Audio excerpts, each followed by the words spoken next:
Hi, this is James Aon Full Capital. I'm here with Dax Ferguson of Heritage Construction. And Dax, thanks for jumping on. Dax is one of our sponsors for this year's All Capital Conference in September. Dax, appreciate you sponsoring the event. Maybe to get it started, give people a little bit of your background.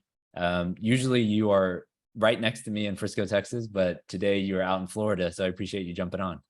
I am. So a little about me. Um, I'm a husband and I'm a father. That's really first and foremost for me. I'm a father of 9 boys, aging 24 to 7.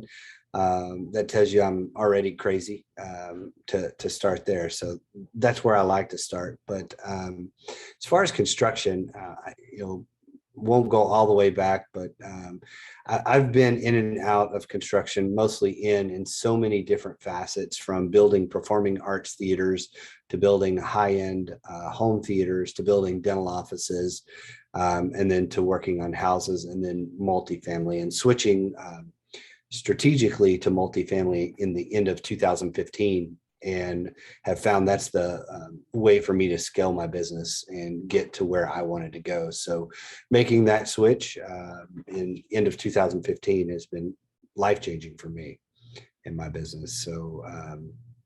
And we have grown from just in Texas to we're now in 16 different states, mainly in the Sun Belt area, Texas, Oklahoma, Carolinas, Florida, everything in between. And then kind of going up north from there, just finishing projects in Des Moines, Kansas, Kentucky.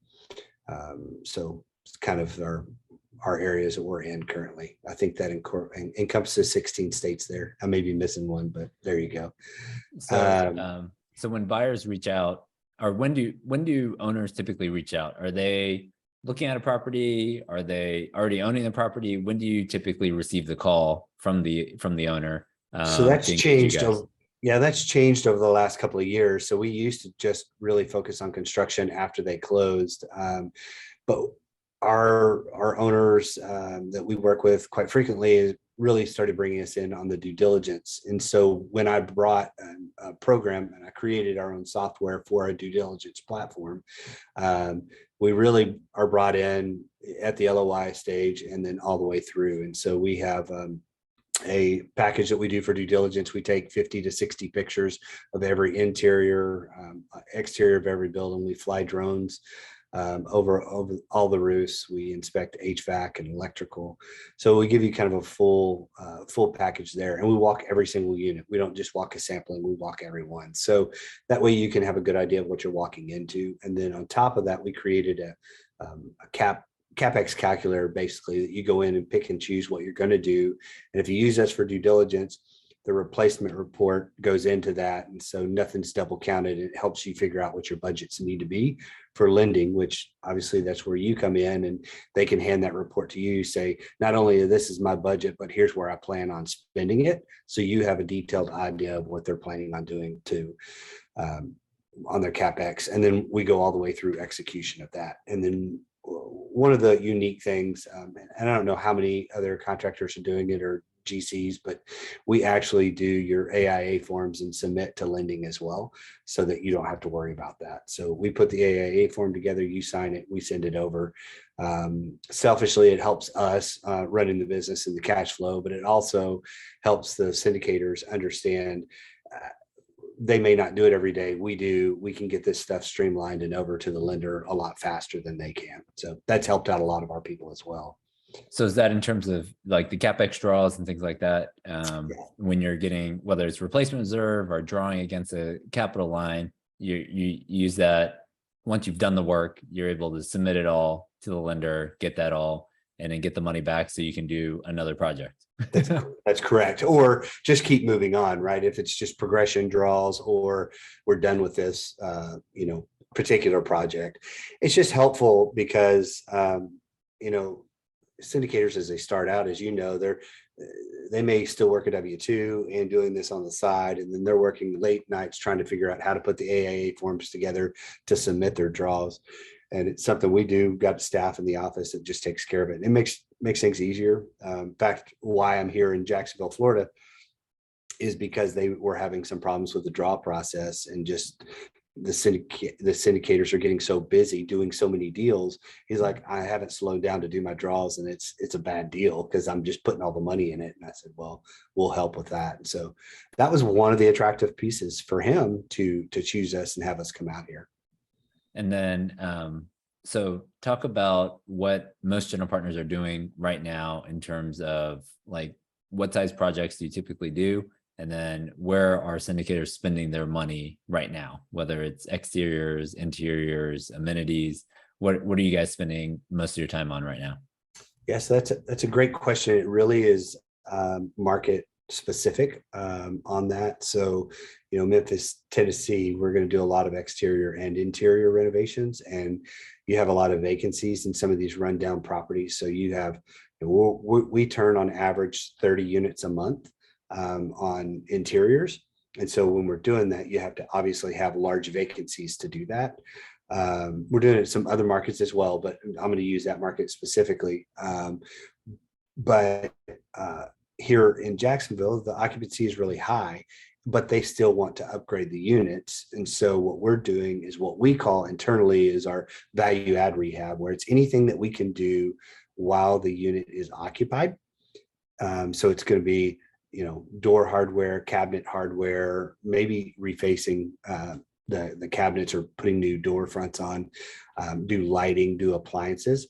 So we can get in and out in a day in that unit, and we can go across the whole property or portfolio, depending on what you have.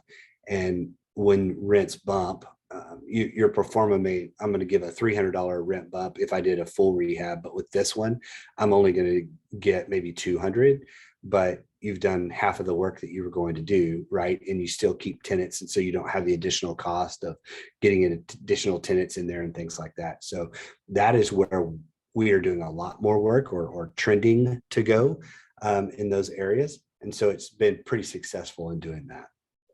Have you, and the only reason I bring this up is because I saw a deal come across my desk, and it was one of these hotel or single limited service hotels to multifamily. Have you done any of those conversions, or are you focused more on multifamily? That's definitely a sidebar. So if you have, no. So I haven't done one, and I'll tell you the reason why I haven't done one. I've looked at dozens of them, but every one I've looked at has always had a power issue of being able to have enough power in the unit to be able to transfer it into a full apartment, right? So, the last one I looked at, just memory serves me, it had 120 amp breaker for each unit. Well, you can't, and it had a 28 breaker for the PTAC unit, the air conditioner, but you can't run microwaves very well in there. You can't run a stove or hot plates very well in there with just 120 amp. So it really limits you on what you can do. So then you look and see if there's enough service to come to that property. And if there's not enough service, then it typically costs so much more to get enough power to that building or to the property that it really kills the deal. And so I've been nothing but a deal killer when it comes to those, because every time it's been a power issue or found some major issues, it just doesn't lend itself to it. So, okay, sorry for going on that tangent. Oh, it's okay. I just saw that deal come across my email, so it always looks attractive because the property is like vacant, or it can essentially be vacant, and then you can come in, you're buying it for 50 a door in Austin, and then you put 25 a door or 30 a door in it, and your basis is under 100 a door on the deal. It seems like as a home run. So I guess it's always good to have someone on your team to maybe walk some of these units and understand what you're getting into before you get there. So I guess in terms of so we talked about people sort of on the beginning, you're going to do their due diligence, give them that report, sort of have the CapEx calculator. All right, these are the items that you're going to do. And then sort of once you buy a property, what's the process working with your team in executing all this CapEx work? Because I know obviously there's COVID, there's supply chain, there's freezes happening. Talk about the process that general partners go through in working with your team to execute some of these projects. Yeah. So once we sign a contract, we go into contract, we start ordering material immediately. And then We get mobile minis out there to store product, and then we get dumpsters out there, and then we start mobilizing our crews. So our crews travel with us in all the states we work in. So we have anywhere from 300 to 500 guys at any given time working for us in different states. So we just, while we think we're going to get it, we're like, okay, well, we're assembling these crews and we're going to put them in the apartment complex we're working in. We get them a couple of units. They stay there for the duration of the work. And then they work 6 days a week and they take off on Sundays typically, unless we're in crunch time, and then they're working 7 days a week. But while we're ordering materials, so supply chain issues, we've been super blessed and fortunate in that area because PPG has, we have a really good tight relationship with them, and they supply all of our paint, but they hold paint for us for whatever we're need. So they know that next month we're going to have 10,000 gallons we're going to need, or 5,000 gallons, and they're going to disperse them to where we need to. So pretty much at any time they keep 5,000 to 10,000 gallons set aside for us that they're going to ship to wherever we're at. And then with some of our other vendors, flooring vendors, we have not had a supply chain issue with flooring. Appliances is the one thing that people, oh, I'm so scared they can't get appliances. We buy so many appliances that what has happened to us is we went from a 4-week lead time to a 10-week lead time. And that was about it. I mean, we still got appliances. They still came in. We just had a longer runway to get there. So it really affected us that way initially, because we didn't know that it went from 4 weeks to 8 weeks to 10 weeks in a matter of just a few weeks. But now that we're there, we just plan better and we get ahead of it. So it hasn't been that big of a drain on us, if you will. What would you say is, obviously you work with a lot of general partners. What are some of the best practices that when working with general partners, which ones do you enjoy working with, and which ones do you, what are their characteristics and why is that? Because, in this business, we work with a lot of different people, whether it's lenders, property managers, construction crews, everything. Maybe give us some of the best practices of some of the general partners you work with. Hire experts that you trust, right? So trust is a big thing in there, because if you don't trust that they're going to do it, the general partners are looking over the shoulder, questioning every move, and it's not a partnership at that moment. It's more of you're a hired labor that's just doing what they want you to do. There's a process in getting things done, and lean into the process. Don't just hey, you've missed a spot there or whatever. Yeah, we know we haven't punched it out yet. We know we'll get through it. Just let us get through the process and we'll find some, different things, and we're going to go back and take care of it. But people that just let you do your work, I'm not saying leave you alone, because you have to watch and manage that. That's not what I'm saying. Just lean into the process. Here's the process. Here's what we're going to go do. And then general partners that have a real plan put together, right? Not, I'm going to use the word $5,000 a door for rehab.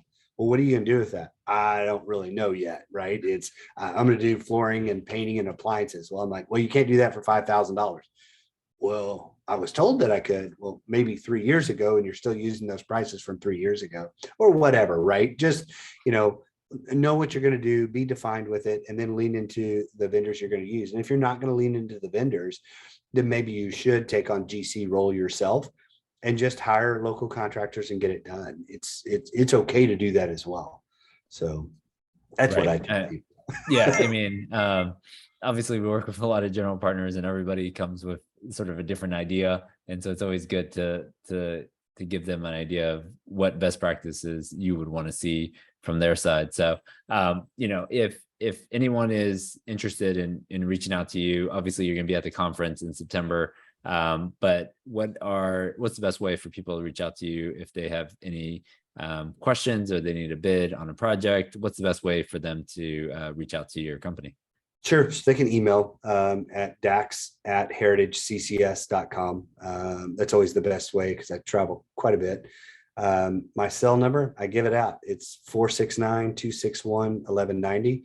You can call me or text me or leave me a message, and I'll get back to you, even if it's late at night or something like that. But text is a really good way of, hey, I got a question, can we meet? And then we'll schedule a time to meet and get together. I'm not too busy to talk to people. So if we text you weird let's say building pictures, you'll be able to tell us how much possibly is that yeah, 5,000? I've seen a lot of weird stuff, but hey, you ever seen this before? Well, I have. Well, I appreciate you coming on, Dax, and we'll see you in a couple months here in September, and appreciate you sponsoring the event. And if anyone has any questions, definitely reach out to Dax and have them give you a bid on your next project. I appreciate it. Thanks for having me. All right, thanks. Bye.